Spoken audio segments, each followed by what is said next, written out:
All right. ये यार मैं मोबाइल हाथ से पकड़ के थोड़ा वीडियो बनाता हूँ ना, तो ये थोड़ा हिलता है, तो आप पहले इसको पॉज करके पढ़ सकते हो और उसके बाद फिर आप वीडियो को सुन सकते हो, है ना।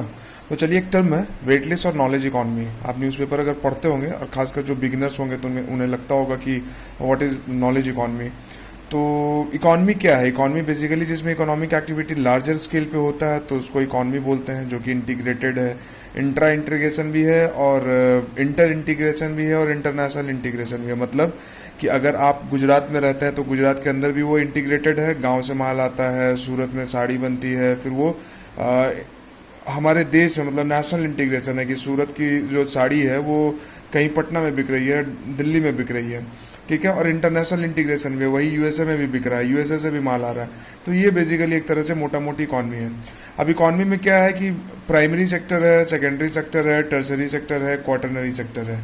प्राइमरी सेक्टर क्या होता है? वैसे सेक्टर जिसमें कि नेचुरल रिसोर्सेज पर डिपेंडेंसी होता है। नेचुरल रिसोर्सेज पे मतलब कि जैसे एग्रीकल्चर हो गया, माइनिंग हो गया, जो डायरेक्टली हम लोग एक्सट्रैक्ट करते हैं। सॉइल तो हम लोग बनाते नहीं हैं, सॉइल नेचर ने हमें दिया है, उस पर जाके खेती करते हैं।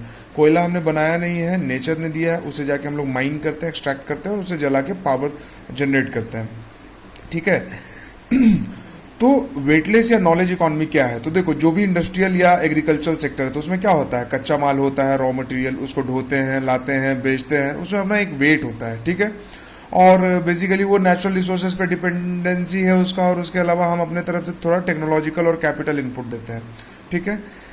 लेकिन जब इकॉनमी और ग्रो करता है और rather than producing things which have weight और which required natural resources and input of technology, अगर हम ऐसी इकॉनमी के तरफ बढ़ते हैं जो इकॉनमी प्रोड्यूस करने के जगह पे डिज़ाइन बनाना शुरू करे, डेवलपमेंट के लिए कि कैसे इस चीज़ को डेवलप किया जा सकता है, इसके मार्केटिंग को कैसे इन्हांस किया जा सकता है, ब्रांडिंग, पैकेजिंग, है ना, आफ्टर सेल सर्विस देना है हमें, उसे बेचा कैसे, बहुत बेहतरीन तरीके से कैसे बेचा जाए, किससे उसका एडवर्टीजमेंट कराया जाए, किस सेक्टर में एडवर्टाइज कराया जाए। आजकल तो टारगेटेड एडवर्टीजमेंट का ज़माना आ गया है कि आप देखो कि अगर कोई चीज़ आप 2-3 बार सर्च कर लो तो फिर उससे रिलेटेड ऐड आपके पास बहुत ज़्यादा आना शुरू हो जाता है, ठीक है। तो वेटलेस या नॉलेज इकॉनमी वैसा इकॉनमी जो बेसिकली डिपेंडेंट है इंफॉर्मेशन एक्सचेंज पे, और उस इंफॉर्मेशन का इस्तेमाल करके ही अच्छा डिज़ाइन तैयार किया जाता है, अच्छे से डेवलप किया जाता है, उसमें उससे रिलेटेड एकदम टारगेटेड टेक्नोलॉजी को डेवलप किया जाता है, कटिंग एज टेक्नोलॉजी को डेवलप किया जाता है, उसका मार्केटिंग बहुत बेहतरीन तरीके से किया जाता है, सेल किया जाता है और आफ्टर सेल सर्विसेज दी जाती है। तो दिस इज़ नॉलेज इकॉनमी। जैसे कि अगर आप आईटी सेक्टर में काम करते हो तो आप ऑफिस जाते हो, वहाँ पे क्या करते हो? आप सिर्फ इन्फॉर्मेशन एक्सचेंज करते हो। आपको जो आपने जो पढ़ा लिखा है कॉलेज में या स्कूल में उसका इस्तेमाल करते हो, प्लस जो आपको वहाँ पे ट्रेनिंग दी जाती है ऑफिस में, उस ट्रेनिंग का इस्तेमाल करके आप कोड बनाते हो और किसी कंपनी को सर्विस देते हो, है ना। जैसे कि यूएस की कोई कंपनी है और उसका टीसीएस ने कुछ कोई काम, कोई प्रोजेक्ट ले रखा है, तो आप उसमें सर्विस देते हो। किस तरह से? अपने नॉलेज के बेसिस पे, अपने इन्फॉर्मेशन के बेसिस पे, जो आपने एक्वायर किया है over the period of time, primary school से लेके आपने जो अपने इंजीनियरिंग तक एक्वायर किया है।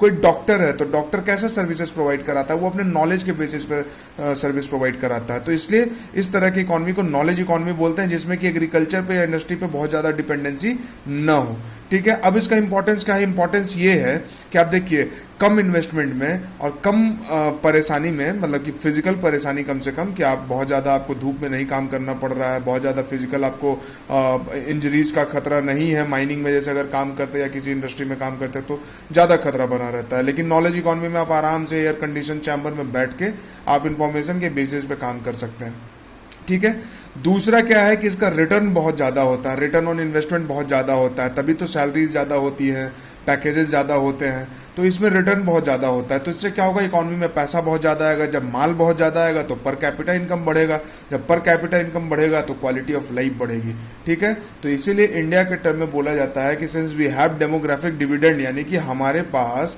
डेमोग्राफिक का भी डिविडेंड है, डेमोग्राफिक बल्ज चल रहा है। डेमोग्राफिक बल्ज का मतलब कि हमारा यंगर वर्किंग पॉपुलेशन अभी सबसे ज़्यादा है, ठीक है। तो डिपेंडेंसी रेशियो बहुत कम है, बच्चे कम है, बूढ़े कम है।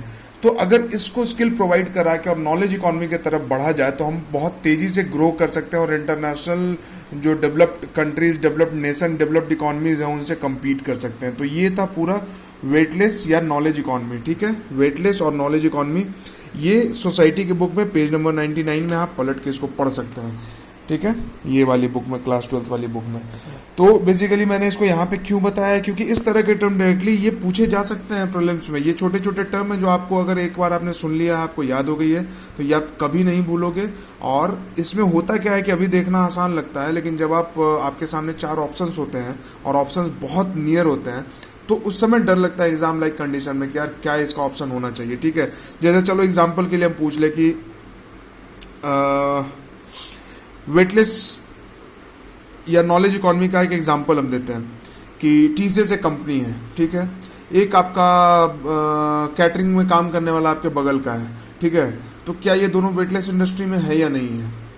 जो आपके यहाँ कैटरिंग का काम करता है टेंट हाउस का, वो वेटलेस इंडस्ट्री में है कि नहीं है, ठीक है। तो कैटरिंग का काम वाला भी जो कैटरिंग सर्विस प्रोवाइड करा रहा है वो भी वेटलेस इंडस्ट्री में आएगा, टीसीएस भी वेटलेस इंडस्ट्री में आएगा, ठीक है। आप सोचिएगा क्यों, क्योंकि इतना मैंने इसको डील कर लिया है।